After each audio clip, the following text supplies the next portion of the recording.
Hello dear students. इस video में बच्चों हम एयर और वाटर के बारे में पढ़ेंगे। बच्चों, आप सबको पता है ये दोनों ही चीज़ें हमारे लिए कितनी ज़्यादा इसेंशियल है, क्योंकि हम सबको जीवित रहने के लिए हवा और पानी, इन दोनों चीज़ों की बहुत ज़्यादा ज़रूरत होती है। हवा हमारे चारों तरफ एटमॉस्फेयर में होती है, हम उसे देख नहीं सकते, सिर्फ फील कर सकते हैं जब हवा चलती है। तो हमारे लाइफ बिना एयर के पॉसिबल ही नहीं है, हम 5 मिनट भी जीवित नहीं रह सकते हैं। अब हम बच्चों एटमॉस्फेयर के बारे में पढ़ते हैं। हमारा जो वातावरण होता है, जो हमारी पृथ्वी के चारों तरफ एक मोटी सी लेयर होती है, जिसको कि हम एटमॉस्फेयर बोलते हैं। इस एटमॉस्फेयर में क्या होता है, लगातार ये चीज़ों के ऊपर प्रेशर डालता रहता है, हवा का दबाव बना रहता है। ये प्रेशर जो होता है, दबाव होता है एटमॉस्फेयर का, इसे हम एटमॉस्फेरिक प्रेशर बोलते हैं। और पृथ्वी के गुरुत्वाकर्षण बल के कारण ये वातावरण में टिका रहता है। जैसे जैसे हम ऊंचाई पर जाते जाते हैं, एटमॉस्फेयर की लेयर पतली होती जाती है और ऑक्सीजन भी ऊंचाई पर कम होती जाती है। यही कारण है कि जब माउंटेनियर, जो पर्वत पे चढ़ने वाले लोग हैं, वो अपने ऑक्सीजन का सिलेंडर साथ में लेके चलते हैं जब उन्हें ऊंचाई पर चढ़ना होता है पहाड़ पर। अब हम एटमॉस्फेयर की अलग अलग लेयर के बारे में पढ़ेंगे।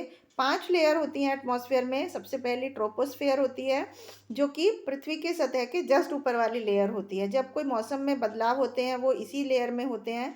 इसके बाद स्ट्रेटोस्फेयर होती है, जो कि जिसमें कि हवाई जहाज और जेट वगैरह चलते हैं। और ओजोन की गैस की परत भी इसी लेयर में होती है, स्ट्रेटोस्फेयर में। जो कि ओजोन क्या करती है, सूरज से आने वाली हार्मफुल किरणों को, अल्ट्रावायलेट किरणों को अपने अंदर एब्जॉर्ब कर लेती है, जिसकी वजह से स्किन कैंसर हो सकता है। इसके बाद तीसरी लेयर मेसोस्फेयर होती है। मेसोस्फेयर में क्या होता है, जो मेटेरियट्स होते हैं या छोटी छोटी रॉक्स होती हैं, वो घूमती रहती हैं और वो फट जाती हैं, तो वो पृथ्वी तक नहीं पहुंच पाती। इसके बाद थर्मोस्फेयर होता है, जो कि चौथी लेयर होती है। स्पेस इसमें लेयर में मूव करते हैं। एक्सोस्फेयर फिफ्थ लेयर होती है एटमॉस्फेयर की, जो सबसे ऊपर वाली लेयर होती है। इसके बाद हम एयर के अस्तित्व के बारे में पढ़ते हैं। बच्चों, हम सभी को जिंदा रहने के लिए, सांस लेने के लिए हवा की ज़रूरत होती है। हवा को हम अपने फुटबॉल में, बलून में, व्हीकल्स की ट्यूब में, स्विमिंग ट्यूब में भरते हैं। इसके अलावा पैराशूट, ग्लाइडर, पतंगों में भी हवा की ज़रूरत होती है। सेल बोट और विंड मिल जो होती हैं, जो जब हवा चलती है तब ये काम करती हैं। इसके अलावा बर्निंग के लिए, कुछ जलाने के लिए भी ऑक्सीजन की ज़रूरत पड़ती है, जो हमें हवा से मिलती है।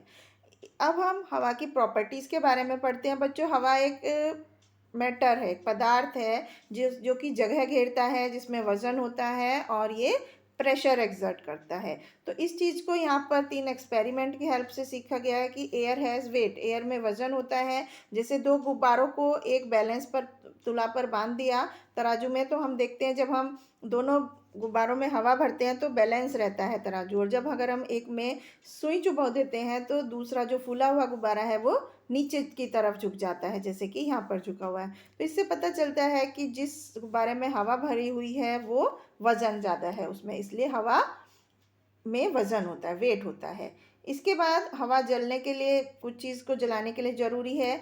यहाँ पर एक एक्टिविटी है, मैं कैंडल की हेल्प से दो ग्लास के जार में कैंडल जलती हुई है, और एक के ऊपर अगर हम कुछ कार्डबोर्ड से ढक देते हैं तो कुछ समय में वो कैंडल बुझ जाती है, जिससे पता चलता है कि उसके ऑक्सीजन का मिलना बंद हो गया है और वो खत्म, बुझ जाती है। जबकि दूसरे जार की कैंडल यहाँ पर जलती रहती है। इससे पता चलता है कि जलने के लिए, किसी चीज़ की बर्निंग के लिए ऑक्सीजन का होना ज़रूरी है।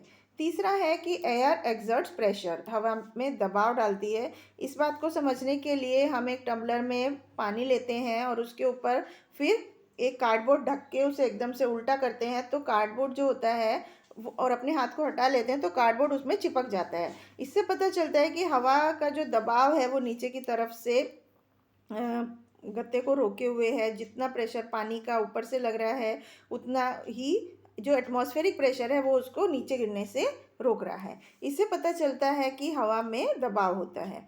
तो बच्चों, इसके अलावा अब हम वाटर के बारे में पढ़ते हैं कि पानी भी हमारी लाइफ को सपोर्ट करता है। बिना पानी के भी हम जीवित नहीं रह सकते। जो बारिश का पानी होता है वो हवा से होता हुआ ज़मीन पर आता है, तो इसे हम रिजर्वायर में इकट्ठा करते हैं। इसमें बहुत सारी धूल मिट्टी गंदगी इकट्ठा हो जाती है, पानी के अंदर इम्प्योरिटीज़ मिल जाती हैं, जिसे हमें प्योरीफाई करना होता है तब वो पीने के योग्य बनता है। तो इसके लिए हम क्या करते हैं, पानी, एक टेस्ट ट्यूब में पानी लेते हैं और उसमें 2 चम्मच नमक मिलाते हैं। कुछ देर तक उसको देखते हैं, या हम उसकी जगह कोई भी चीनी, सैंड, कॉपर सल्फेट, ये सब चीज़ें भी मिला सकते हैं। तो कुछ सॉलिड पानी में जब डिज़ोल्व हो जाते हैं और दूसरे नहीं होते हैं, तो बच्चों सॉल्यूट जो होते हैं वो पानी में डिज़ोल्व हो जाते हैं, तो एक सॉल्यूशन बनता है। अब हम देखते हैं कि इनसॉल्युबल इम्प्योरिटी जो होती है पानी के अंदर, उनको किस तरह से अलग किया जाता है।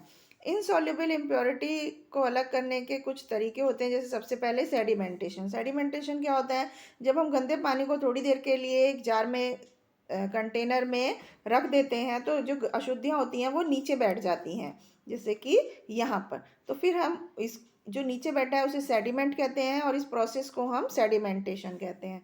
इसके बाद डिकैंटेशन होता है।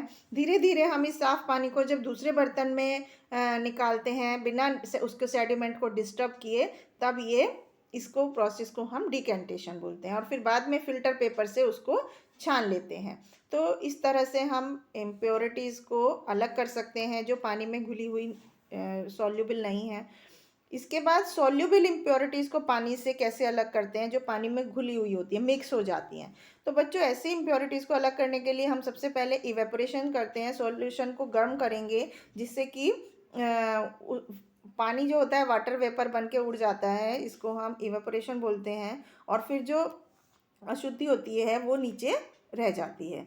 इसके बाद हम पानी का सिग्निफिकेंस देखते हैं कि पानी किस किस चीज़ के लिए ज़रूरी है, पानी का क्या अस्तित्व है। बच्चों सभी जानवरों को पीने के लिए पानी की ज़रूरत होती है, अपने आप को जीवित रखने के लिए। पेड़ पौधों को भी बड़ा होने के लिए और अपना खाना बनाने के लिए पानी की ज़रूरत होती है। ह्यूमन बींग्स, जो हम इंसान लोग हैं, हमें बहुत पर्पज़ के लिए पानी की ज़रूरत होती है, जैसे कपड़े धोने के लिए, आग बुझाने के लिए, नहाने के लिए, खाना पकाने के लिए, पीने के लिए, पौधों में पानी डालने के लिए। तो पानी हमारे लिए बहुत ज़रूरी होता है। अब हम देखते हैं कि पानी, पीने के पानी को हम किस तरह से प्योरीफाई करेंगे, शुद्ध करेंगे। तो बच्चों पानी पीने योग्य तभी बनता है जब हम उसे पहले प्योर करना पड़ता है, साफ़ करना पड़ता है। तो बच्चों उसके लिए हमें सबसे पहले क्या, सबसे सेफ़ तरीका क्या है, हम पानी को उबाल लें और फिर उसको 10 मिनट के लिए रख दें, और फिर उसको किसी साफ़ कपड़े में से छान लें। तो ये पानी हमारा पीने के लिए तैयार हो जाता है, और इसमें हम कुछ पोटेशियम परमैंगनेट के क्रिस्टल भी ऐड कर सकते हैं जर्म्स को किल करने के लिए। तो ये हमने चीज़ें पढ़ी पानी को प्योर करने के बारे में। तो बच्चों हमें क्या क्या चीज़ें ध्यान में रखनी चाहिए इस चैप्टर में से, कि एयर और वाटर 2 चीज़ें ऐसी हैं जिनके बिना हमारा जीवन संभव ही नहीं है। उसके अलावा हम हवा को देख नहीं सकते हैं, सिर्फ महसूस कर सकते हैं। एटमॉस्फेयर में 5 लेयर होती हैं। ट्रोपोस्फेयर सबसे पहली लेयर होती है जो अर्थ की सरफेस के जस्ट ऊपर होती है। एक्सोस्फेयर सबसे लास्ट वाली लेयर, 5th लेयर होती है जो पृथ्वी से सबसे ज़्यादा दूर है। इसके अलावा हवा में वेट होता है और हवा जगह घेरती है, और ये बर्निंग के लिए ज़रूरी है और प्रेशर एक्सर्ट करती है। इसके अलावा पानी में 2 तरह की अशुद्धि मिली हो सकती हैं, सॉल्युबल और इनसॉल्युबल, जिनको हम अलग अलग तरीक़ों से सेपरेट कर सकते हैं और पानी को प्योर कर सकते हैं।